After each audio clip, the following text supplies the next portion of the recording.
In the sun-drenched barrio of San Isidro, nestled between rolling hills and ancient trees, lived two sisters named Rosa and Lina. They shared a modest bahay kubo, a small hut made of bamboo and palm leaves. Though they shared a home, their hearts were worlds apart. Rosa, the elder, was proud and dismissive, often looking down on their humble life with a bitter scowl. She dreamed of riches she did not have. Lina, however, was as gentle as the morning breeze. Despite their poverty, she was kind-hearted, always willing to share a crust of bread or a smile with a passing neighbor. On a particularly sweltering afternoon, the heat became unbearable, and their stomachs groaned with the ache of hunger. Seeking a moment of peace and shade, Lina decided to walk toward the deep, cool shadows of the forest near the mountains, hoping to find a respite from the relentless sun. Deep within the emerald woods, under the sprawling canopy of an ancient mango tree, Lina found an old woman collapsed on the roots. The woman was gasping for air, her face etched with exhaustion. Without a second thought, Lina knelt in the dirt and offered her very last flask of water. "Please, grandmother, drink," she whispered. The old woman drank deeply, and in an instant, the air began to shimmer with golden light. Her tattered rags transformed into a flowing gown woven from moonlight and stars. She was a Dewata, a guardian spirit of the land.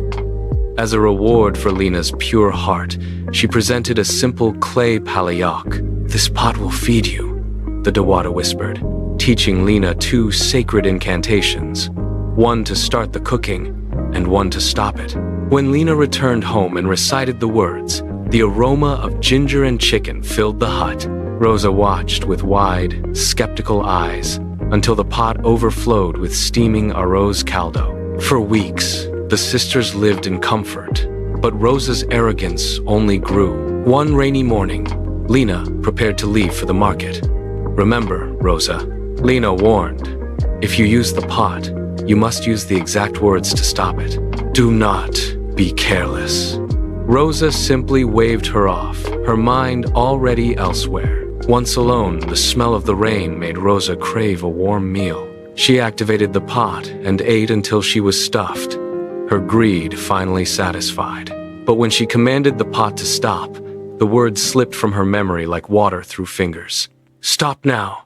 That is enough!" she shouted, but the pot did not listen. Thick, hot lugaw began to bubble over the rim, cascading onto the bamboo floor. It poured down the stairs like a slow white lava. Rosa scrambled onto the table, her heart racing as the porridge rose to her knees. Panic gripped her as the village street began to fill with the endless flow. Just as the hut seemed ready to burst, Lina arrived. Taking in the chaos, she shouted the correct chant with a clear, firm voice. The pot went silent instantly. Rosa stood amidst the mess, shivering, staring at the sea of wasted food, her pride finally shattered by the consequences of her own vanity. The silence that followed was heavy with shame. Rosa looked at her sister and then at the wasted bounty. For the first time, she felt the weight of her selfishness. "We should not let this go to waste," Rosa whispered, her voice trembling. "Let us call the neighbors. Together," they called out to the people of San Isidro. Families emerged from their homes, carrying wooden bowls and broad banana leaves. The sisters worked side by side, ladling out the warm, nourishing rice to every man, woman, and child. The air was no longer thick with tension, but with the sounds of laughter and gratitude. Rosa found that the act of giving filled her with a warmth that the magic food never could. They served until the very last drop was gone, and the village felt a unity it had never known before. Days later, a frail old man appeared at their door, begging for the pot to save his starving grandchildren. Rosa hesitated for only a second, fearing a return to their days of lack, but she looked at Lina and nodded. "Take it," she said, placing the pot in his hands.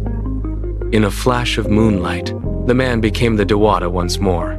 She smiled, her eyes shining like the sun. "You have learned the true secret of the pot," she said, touching the clay. The Palayak returned to their table, now brimming with endless food that would never run out.